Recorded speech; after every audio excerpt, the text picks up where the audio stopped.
What's going on, everybody? Welcome to the Anthony Sain Show. This is your boy, Anthony Sain. Episode 149, man. I'm here with my guys, Perry Shark and Kenny Stubblefield. I'm going to show y'all how we make the bacon real fast. I'm going to speak to my boys real quick. Paris, Kenny, what's up, my guys? What it do? We got the big three back in the building. Oh, Hey, yeah, we man. in here, man. Hey, Hey, man, which one, Paris. which one of y'all is Desmond Baines? They tried to create that beef. Yeah, man. Who's been He didn't try- manufacturing beef between me You, and bro. Paris? You. man? Oh, I The did. white Was guy. that The me? white guy. Yeah, Yeah, The white dude did. Yeah, of course. We try to invite our allies to the protest, but this is how y'all act, man. You know what I'm saying?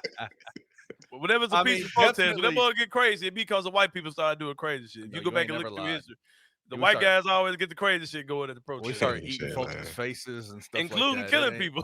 Including what's the kid's name? Kyle Rittenhouse. Yeah, exactly. Including shooting motherfuckers. Crazy, man. And getting away with it. Somehow getting away with it. I don't understand it. But no, I think Parrish is definitely Des, man. Light skin, good looking, got a good smile, big muscles, all that kind of stuff, man. No, I don't know. Since my name is on the marquee, I think I would be the John Moran in that situation. Kenny, you clearly are the defensive player of the year, workhorse. You know what I'm saying? I'm Zach Edey.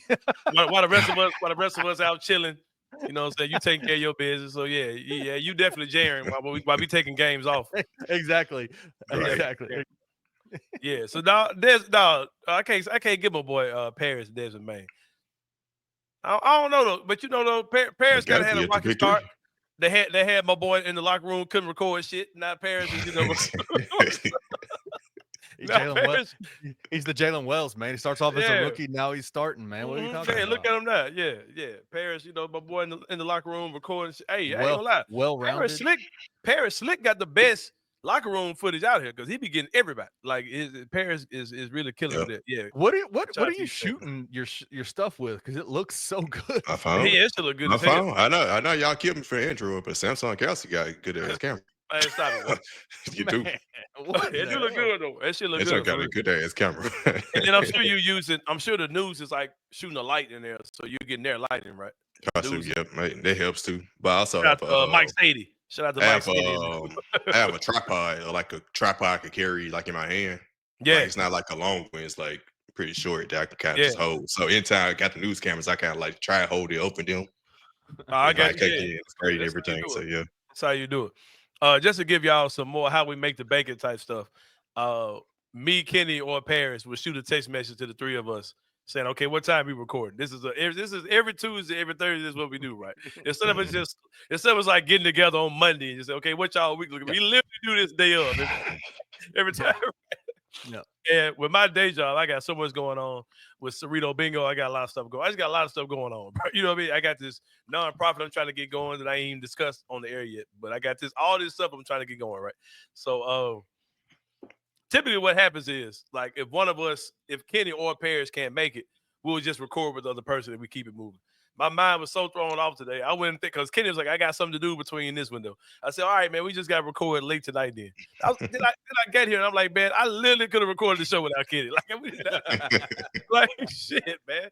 I was like, here I am now at 10 o'clock recording when we could have recorded this shit at 4 in the afternoon. Like, right. But yeah. And then I get home. I took my little what's it called, a dongle, whatever it is, the adapter thing. I took that to work today. Did not need to bring that because I got one at work anyway. I took my dongle to work, and then I got home and thought I left it at work, and just now I found it. That's what it took the extra 10 minutes for me to get ready. But yeah, but here we are making it happen. The big three is together. We're here, man. Yeah. We're here. Things we do to make sure y'all get the big three, man. You know what I'm saying? The gang's all here for sure.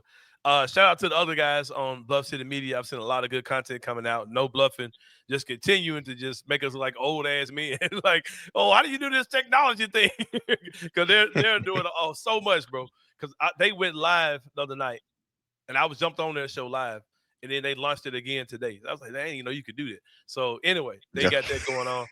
Like, but they be doing some cool stuff. Shout out to the Daily Grind guys. They're doing great. $2 had a good show today.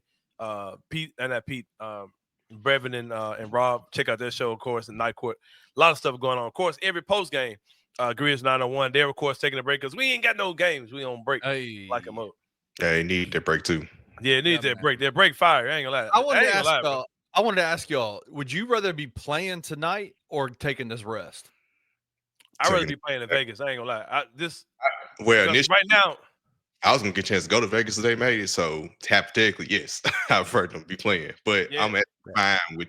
They had look, I was off work the whole week of Thanksgiving, right? But the Grizzlies had a game every other night, so essentially, I'm actually fine with the break because I had 5 home games 2 weeks, so I'm good. I want to see us on this Emirates stage, bro. I ain't gonna lie, in Vegas, because people really acting like this is a Western Conference Finals preview tonight with the Thunder and the Mavs. I'm like, nah, y'all leaving the team out. But we'll talk about that later on because I have every team around us, we're second behind the Thunder. There's the Mavs, Houston, Golden State. All 4 of them are in the cup. Yeah, but I would say counterpoint to that is you are literally playing 2 games in 2 weeks, and you're gonna get it wouldn't surprise me if Dez didn't play against Brooklyn and just give him a full 2 weeks off of rest to get that back 100%. Or whatever he got going on. Whatever it sorting is. his way over everything. Maybe to me, it's a walking football injury. Yeah.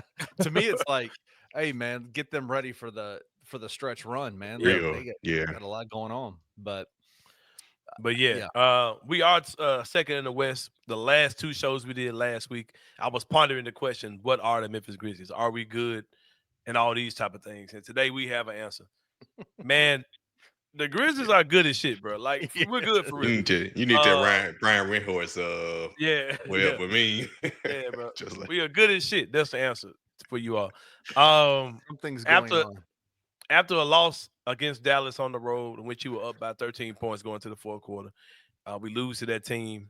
That still has a sick feeling in my stomach. Because we'd have won that game, bro. We would have won 10 straight games. We would have been on a 10-game winning streak. But we won 9 out of your last 10. Then you go on the road and you beat Boston. This is my first time talking since we've had that game. And I just think we're really good, man. I just think we're a really good team. Because it seems like we're not even full blast. We're not. Zach Edey's been out for a while. Vince, he's got hurt again. Gigi hasn't played yet.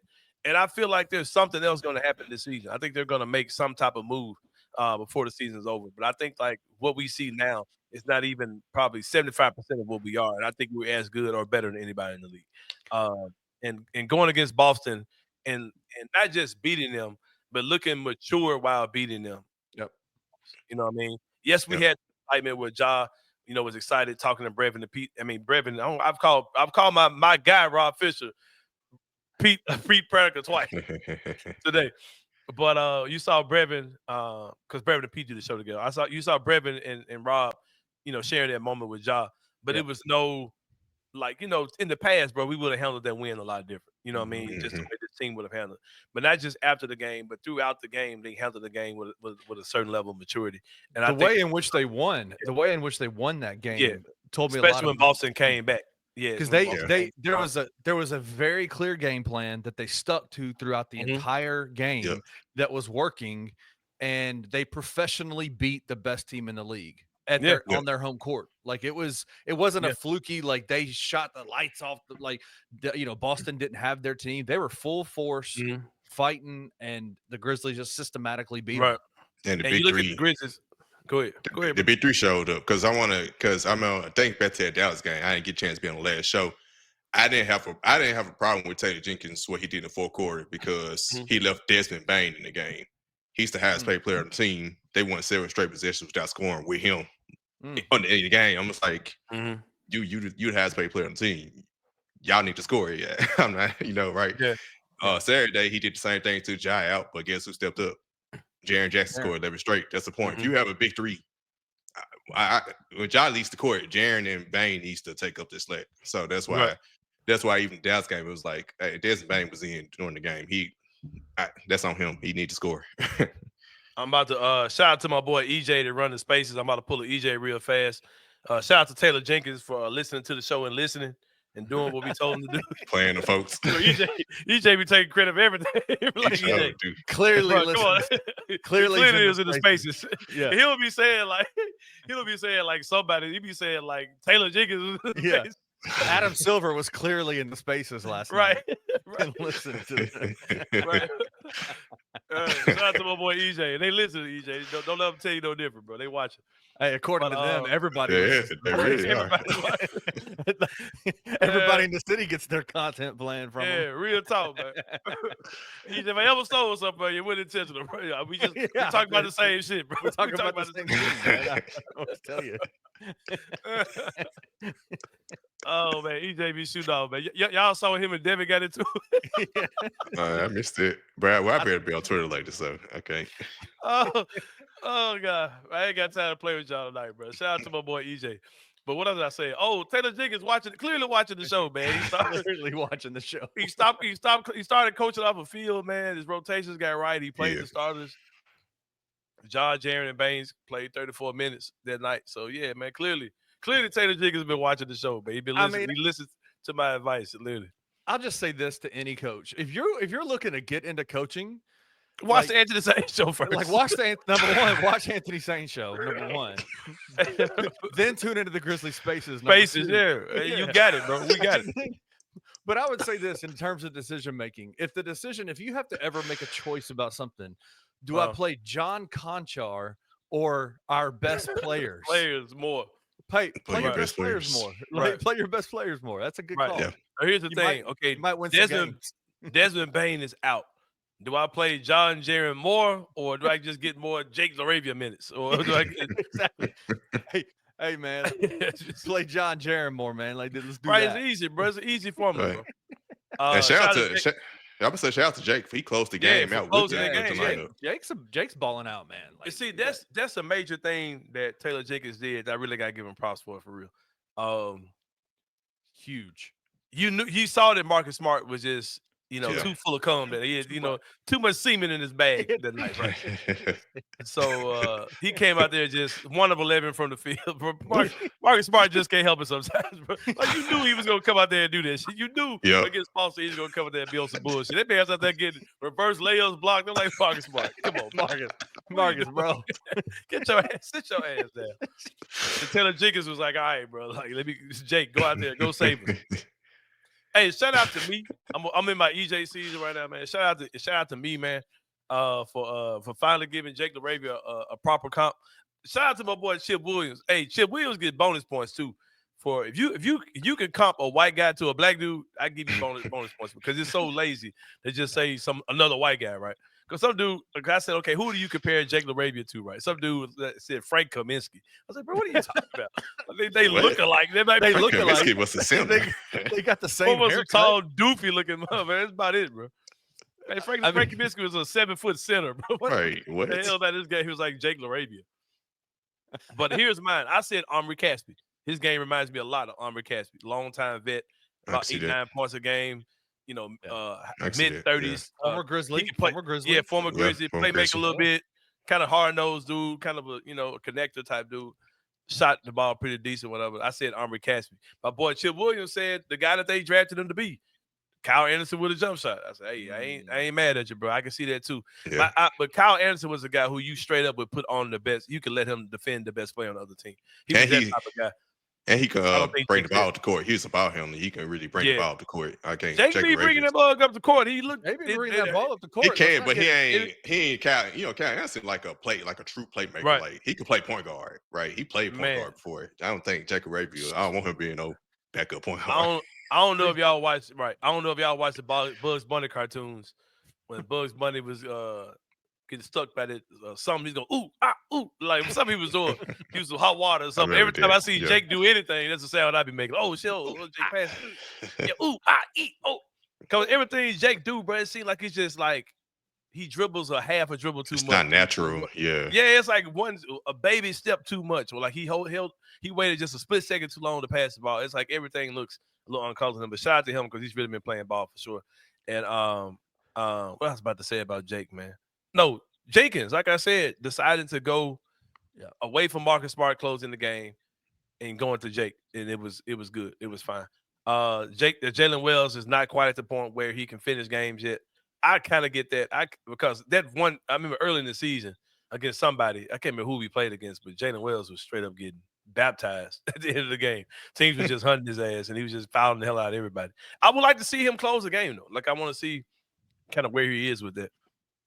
Maybe against Brooklyn if we don't blow them out. We can see. But I guess the thing is, he won't be a closer because even when Gigi and Vince get back, one of them will probably close. So I guess he won't. He will never be this season. At least he won't be a closer.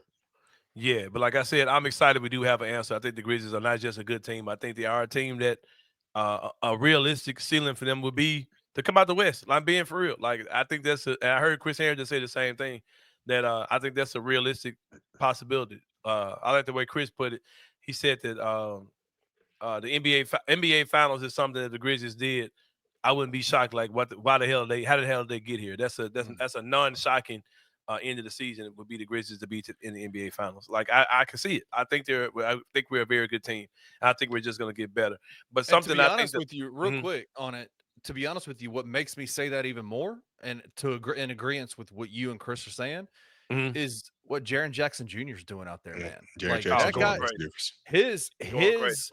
His emergence this year, based off of what happened last year, having to become kind of alpha male on the team last year, dude, he's become virtually unguardable this year. Like he's virtually unguardable. He is doing things that, and his length and his athleticism and his ability to break people down.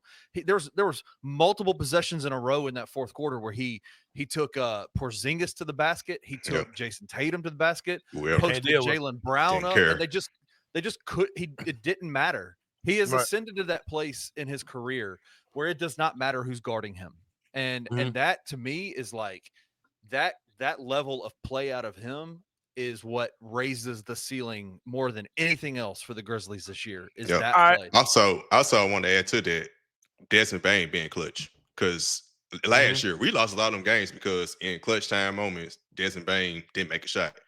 Against Boston, he scored 9 straight in the clutch. Against the Kings, he struggled during the game, but he hit a key shot down the stretch. Like you're starting to see him actually hit shots when it mattered in clutch time, because we used to think like, okay, when the game gets the last 4 minutes, Desmond Bane, I can't trust him at that point. Like you're seeing the big three really like come together and be an actual big three, and that's it. That's the formula. All right, we talked about comping and Jake LaRavia. Like, whose game would you compare him to, right? And I think that the two comps that I talked about are the best ones. Omri Caspi and Kyle Anderson, who also were two guys that were kind of similar in their game.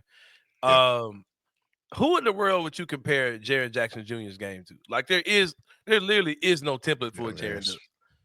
His game is all get to the basket. First of all, he's 7 feet tall. His game is all get to the basket or shoot threes. He has 0 mid-range game at all. And he's a shot blocker, and he's getting steals this year. Like, who is it? I mean, isn't the easy comp Anthony Davis? I mean, isn't the like nah, because AD got a mid-range game. Jaren has no mid-range game at all. Yeah, he do got mid-range game. Because Kevin Garnett got mid-range game too. Because that'd be the other players I was thinking of because of his defense. The fact that Jaren don't have a mid-range game, like I can't think of nobody in league history who plays the way Jaren plays, bro. Like, for real, like who? That man game is weird as hell, bro. Like that man has no mid-range. His shot is still weird. No mid-range game. Yeah. Jaren's game is weird. He be boiling dudes, bro. That shit is crazy to see Jaren go out there and kill dudes. But like I said, all this stuff this summer, man. Hey. I said, it's good for Ja to be good. I said the best version of the Grizzlies is one where Jaren Jackson Jr. is either the leading scorer or the second leading scorer. Not Dez, but Jaren. And I told people if Jaren is the second best player, the Grizzlies are a better team. Yep. But and I think we're seeing it now. I'm excited about it, man. Go ahead. Also, before we move forward, Brandon Clarke. EJ on the brain. We bring up EJ. Brandon, we got to give Brandon. We got to give Brandon Clarke his due, because since it started even before Ja got back. Just him starting at center, playing next to Jaren, man, he's been amazing. Then you saw him against Boston. Like I think he had 18 points in that game. Like that was 18 and 8, something like that. Yeah, he's balling out. BC is back, and he's not shooting just taking away from that 3-point line. And look at him. Look at him. And something we said at the beginning of the season, man, even in preseason, was I'm not really tripping off of this offense, because as this offense settles down, it's going to change. It's going to morph. It's going to be kind of meet in the middle a little bit more. And that's what we were saying. We're saying the old Brandon Clarke come out. They're using him like in sets like they use in the old offense. Because a lot of stuff we were playing at the beginning of the season, it may be one of those things where we've gotten used to it, so it don't look as fast. But this offense does not look as fast and as wild as it looked at the beginning of the season. It seems like they're still the fastest team in the league, though. I mean, it used to just look chaotic. I was like, okay, bro, too much going on. Like, Brandon Clarke, what are you doing? Like, Yeah. And remember, Desmond Bain was looking real rushed at one time in his offense. Like everything's starting to normalize now. And but yeah, shout out to my boy BC, man. And shout out to Drew Hill, who wrote a good article talking about how BC admitted that, man, I didn't trust my body. Wasn't trusting my leg. I'm ready to hoop now, though. But yeah, that's shout out to him. That's a good article that he wrote. But man, we're gonna take a break, man, because a lot of talking, a lot of activities going on in the NBA. These GMs just blowing up in the group chat, man. Everybody talking, everybody telling everybody business. We're gonna have some fun talking about all that good stuff. We'll talk about that and more when we come back with more of the Anthony Sain Show. We'll see y'all in a minute.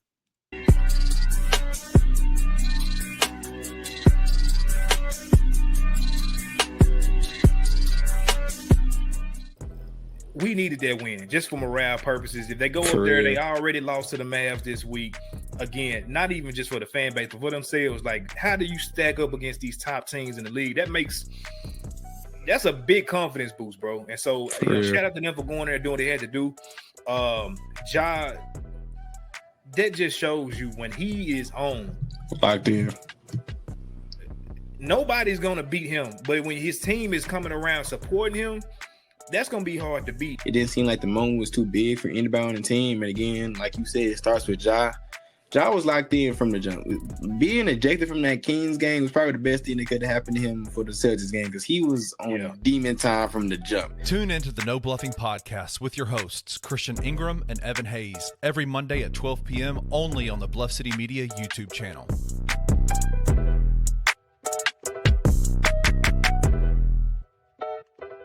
I told you that I think I need to write in and tell somebody that I retired. You officially retired? So for me, I think literally, I just want to let everybody know I'm making my announcement here on Night Court. This is breaking stuff. That I'm retired. I'm not coming back. I think I'm going to hang up my sneakers. I've done as much as I can in this game that I can do. But I want to thank all my coaches, all my teammates, some of the GMs, the NBA is great to me and my family, man. So I would just like to say, oh wow, I just want to say thank you. Oh no, tears! Oh my goodness. Can we go on, or should we just end it there? Tune in to the Night Court Podcast with your hosts Rob Fisher and Brevin Knight on the Bluff City Media YouTube channel.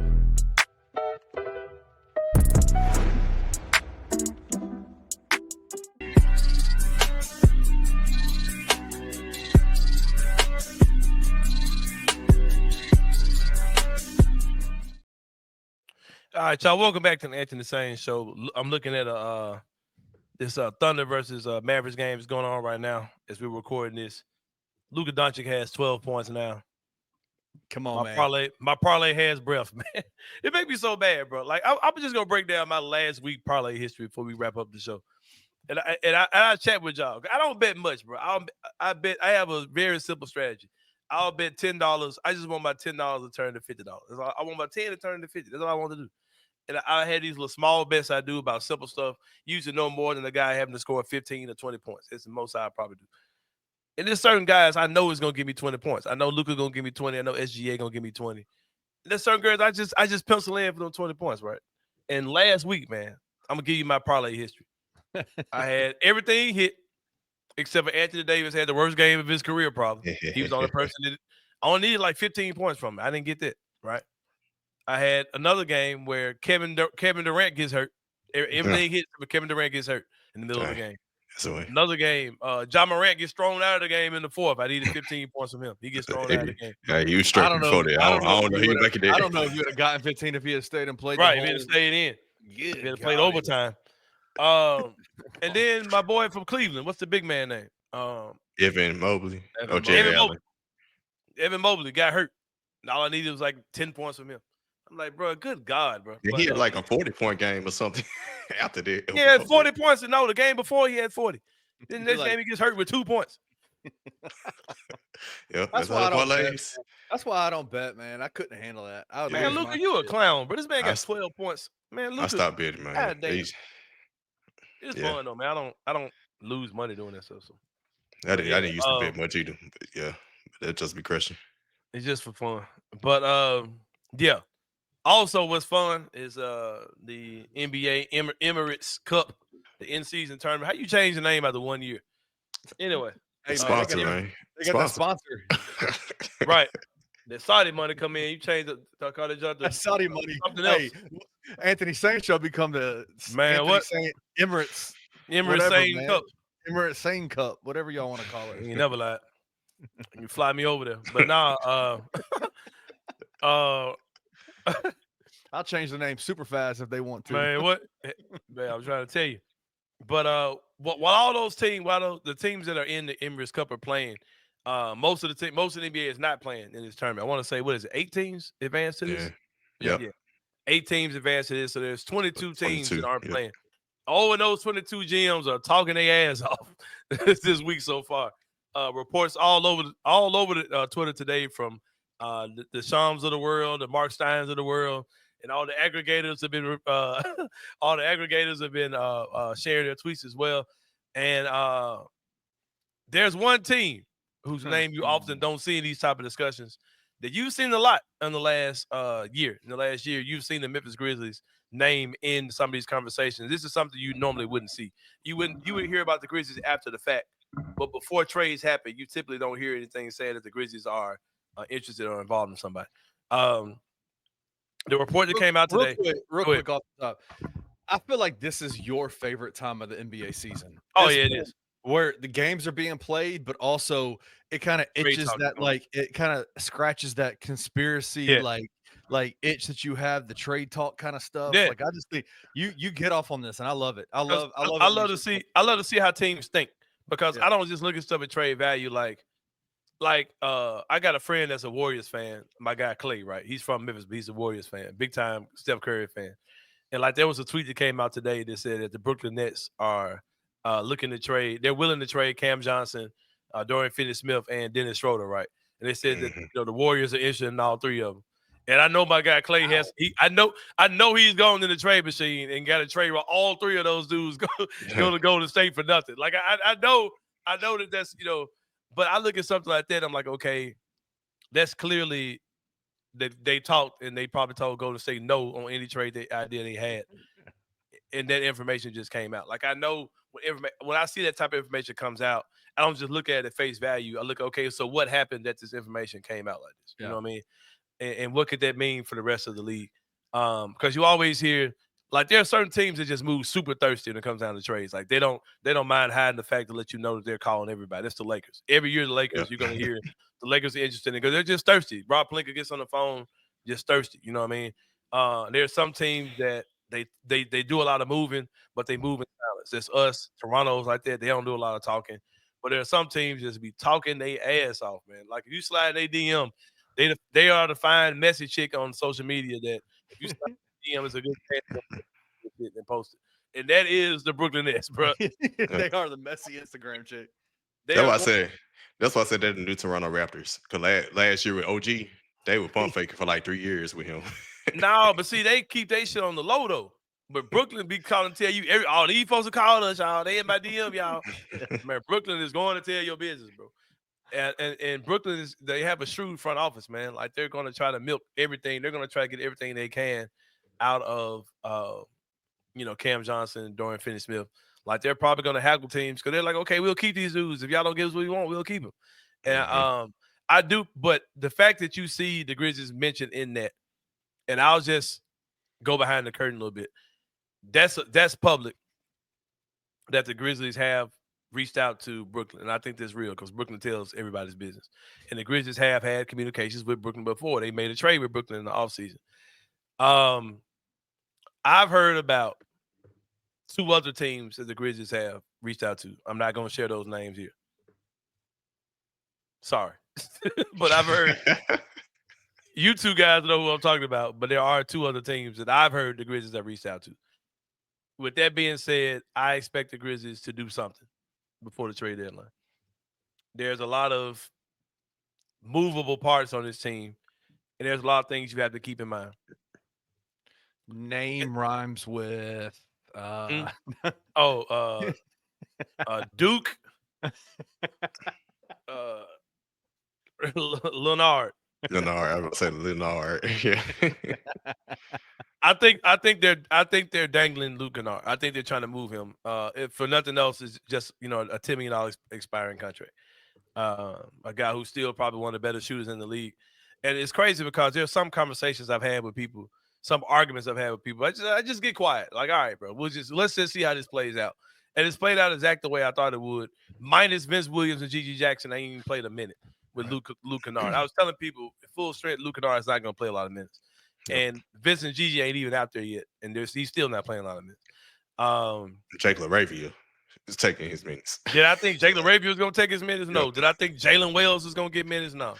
And did I think that Cam Spencer is going to look like he's ready, like he's better than Luke Kennard right now today? Boy. Didn't see that either. But Cam Spencer can freaking play, man. Hey, we said this a few months ago.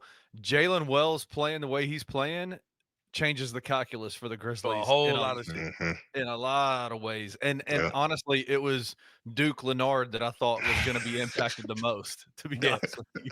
I think they're going to try to move Luke. I'm still not. I don't think Marcus Smart's in the clear. I think that if there's a deal to move Marcus Smart, they will move him.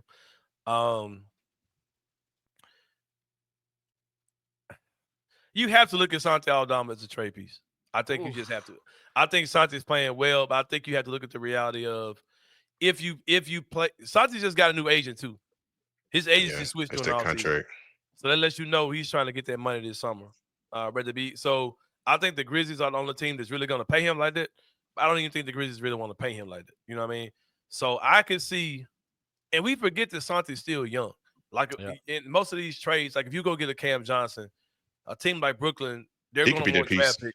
But they're going to want a young player too. Yeah. And Santi Aldama could be that young player. Because when people like mention someone going to ask about Gigi, Santi could be that person that a team would ask about instead of Gigi. Right. And I can see Brooklyn saying, okay, we put Santi at the 4, start him at the 4, and have Nick Claxton at the 5, and we got those, that, come on now. They seen what Santi and Jaren do together. I mean, right. I'm not saying Nick is Jaren Jackson Jr., but in terms of the athleticism, I mean, Santi can do his thing. Yeah. And then you go get a Cooper Flag, at the 3 type shit. You know what I mean? Hey, they back up. Hey, they might be all right. You know what I mean? So I could see something like that. Maybe I ain't gonna lie. I would go. Me and Chris looked at this on one of those trade machine things, and they said that mathematically Luke Kennard, Santi, and Jake works for Cam Johnson. But I'm like, how does it was like a $7 million salary difference. I was like, how? How does that work? So get rid of 3 of the white players that when they throw out the all white lineups. Right. I don't think that's right. I think that app is wrong. Speaking of, did you see Coach Vaughn's tweet back to you? Coach Vaughn. Yeah. Man, it said Project 2025 lineup. Look, we jumped about the game a while back when they was when they lost to Denver, and I was like, bro, it is crazy because that wasn't even the whitest lineup. We can go whiter than it. Like we can go whiter than the one y'all saw. Yeah, because Santi is Spain. Santi from Spain. They could have had Luke Kennard in it. Yeah, they really could go full all white. Man, we could go Cam Spencer, Luke Kennard, he said Project Jitty, Jake LaRavia, and J Huff. We could be extremely white American. Damn. Oh, I love that somehow we got 6 American. We have 6 American-born white boys on this team. We're still second in the West. How? And all the hooping in some form of fashion. Right. It's just want to be perfect. How, Sway? How? Who got more swag than J Huff in the league? Who more swagger than Santi? Santi ain't a white American though, but still, I'm just saying. Got Cam Spencer with a damn Indian store white T-shirt on. He got from Dodgers. You heard Jake LaRavia talk. The man's got some swag to him a little bit. Yeah, he ain't white American though. He's Spanish. We ain't giving y'all him. One dude said we used to do that back in the day with J. Will, Powell, Mike Miller. Who did he say? Brian Cardinal. Brian Cardinal. That man said Shane Battier. Mike Miller and Shane Battier. I said, bro, Shane Battier is a whole black man. What are you talking about? Man, so wrong. Man, something wrong with people. I said he was Duke, so he had to be white. Man, what? He was a weird looking dude. His daddy was black, his mama was white. But Shane Battier was a weird looking individual, bro. But yeah, what were we talking about? Going to Duke pushed him to like 52%. Yeah, like he's for sure. Right. Guess over there, white jean back. But no, man. As far as trades go, they're going to do something, bro. Like something is happening between now and the deadline. Like it's just too much. We just out here thotting. We just out here hiding the ass too much, man. We out here doing. We on the phone. Brooklyn telling everybody business. I'm telling you, man. And I've heard 2 other teams with the Grizzlies at all. I'm still trying to get additional confirmation on both of those, but I've heard the Grizzlies connected to a couple other teams as far as guys go. Any of the guys that you've named that could be impacted? I would absolutely love any of the names I've heard. Well, I'm saying, like, is there anybody on the Grizzlies side that you say, man, I would like to keep this dude instead of moving off of him? From the stuff I've heard, the stuff I heard. Nobody. All their ass can roll. It ain't nobody. Teams. Hey, bro, I put a conspiracy theory out the other day, bro. I slick think might be what's actually going on too. And I'm gonna say this as we wrap up the show. Teams are gonna want a young player, right? Bro, I've seen GG Jackson. There was reports coming out that made it seem like GG Jackson was ahead of schedule, like he was good, like he was gonna be back in December. The report comes out saying he ain't coming till late January, which is also after Luke Kennard trade deadline. If that trade deadline, Luke Kennard's eligibility, December the 15th. I can see the Grizzlies like GG ain't ready. Like, no, don't even call about him. Like, he ain't even ready to play. Like, but he actually is kind of ready to play. Like, you know what I mean? Like, not saying that like you can't trade an injured dude, but if I got a dude that's injured, it's gonna take his value down and make teams not even want to even fool with it. So I can see them like holding up, like, no, we're not gonna let teams see you until we traded Luke. Especially in this new cap era with the first and second apron stuff. Like that's just me throwing something out. That ain't no intel. But I could definitely see that being the case where we have a legit injury for GG, so we have a reason to keep him out past, give us a little time to move Luke before the deadline. But yeah, I think something has to happen. Something has to happen. There's just too many dudes on this team. Like, and they're not gonna keep playing 11, 12 dudes every night. That's gonna normalize in a while. So let me ask you this. Let's do the trade machine for 1 second. Mm-hmm. What team and what package would they have to offer for you to say, let's get off GG? It ain't nothing. Hold on. Ain't much. I gotta see GG. It ain't nothing realistic out there. Yeah, I gotta see him. I gotta see GG, bro. I gotta see him. I gotta see him with Ja. That's what I. Yeah, that's what I'm saying. I gotta see him. Ain't no way. And bro, I'm gonna tell you something. We do a lot of thoughts about imaginary players in the league too. It ain't really a lot of dudes that really fit the bill for what people really be wanting the Grizzlies to have. Like, you start talking about guys that can defend multiple positions, shoot threes, got a good attitude, good chemistry, good culture guy. You're talking about like maybe 3 or 4 dudes in the league, man. It ain't a lot of dudes you're talking about. You know what I mean? So because it's just like people would like kind of dog Jaren, right? And like, well, I want Jaren to do this. Oh, and do this too. And do this. Like, but that's an imaginary player. Like, that player it's a 2K player. You have to go into the 2K. That dude you're talking about don't exist. Like, that dude is like, greatest of all time type dude, what you're describing. If you want Jaren to do everything he does and do this and this and this, nah, bro, you're talking about a super Kevin Garnett is who you're describing. That's not even nothing you can expect Jaren to do. But yeah, man, I'm excited about it, man. I'm glad that all these GMs are talking. Keep telling what the Grizzlies are doing, because I got some puzzle pieces I'm connecting, man. But it does seem like the Grizzlies are looking for, from the teams I've heard the Grizzlies connected to, it does seem like they're going after a rangy, the 6'8-ish, 6'8", 6'9", multiple defender, versatile defender, can knock down threes, connector, super Jake LaRavia basis. It seems like they're going after. I guess my question about it though is if you trust in GG as much as we think the Grizzlies do, why would you go then trade for that guy? Like in a Cam Johnson type of guy, because GG hasn't played a meaningful game of basketball ever in his career. You're trying to win championship this year, but then you also bet your bet for the future of GG. And let's say you say you include Santi in that deal, GG is going to take over Santi's role. Right, he's just going to fill in that role. You'll prefer to have GG off of Santi. Right. Let's say you trade. Let's say there's a Marcus Smart and Santi Aldama deal for Cam Johnson. Marcus Smart, Santi, and 2 picks for Cam Johnson, which sounds kind of crazy to do, but I would do that shit goddamn today. All right, let's say that's the deal, right? And you get rid of Santi, Marcus Smart's gone. You got Jalen Wells, who goes to the bench now because Cam Johnson starts. Santi's gone. You move Huff up into your 4-man big rotation where he's not a, mix and match. Emergency back you use him. It's Jaren, BC, Edie, Huff. Those are your 4 bigs. Yep. Because you can use Huff. You can play Huff and Jaren together. You can play Huff and Clarke together. You can play Edie and Huff together. You can play Huff with any of them dudes, right? He could be the 4 or the 5. Depending if he can play the 4 or the 5, depending who you're playing with. And GG can also play the 4. And GG can also play the 3 or the 4. And then you got Wells who's coming off too. So you get rid of Smart, the stuff you liked about Smart, the defense, all those type of things. You get Wells for that. And Vince would replace Smart. Yeah, bro. I would do that shit in a heartbeat. Get Santi and Marcus Smart the hell about it. I don't care. When it comes down to getting the dude who you really feel like could be your missing piece, I don't really give a damn like what you did to get rid of what you did as far as Marcus Smart and Santi. Is that an overpaid? Probably so. I don't care. Like I would do that. And Cam Johnson under contract for like 3 more years or something. Yes. Yeah, it's not a rental. I would give them 2 dudes and first round picks till it hurt to go get Cam Johnson on this team. If I could do that without having to get rid of it, and I keep GG, hell no. Get him out of here. That's crazy. That's crazy. Just on the basketball side of it, yes, that makes total sense. Right. Because you add so much more GG just adds so much in terms of like what he could potentially become.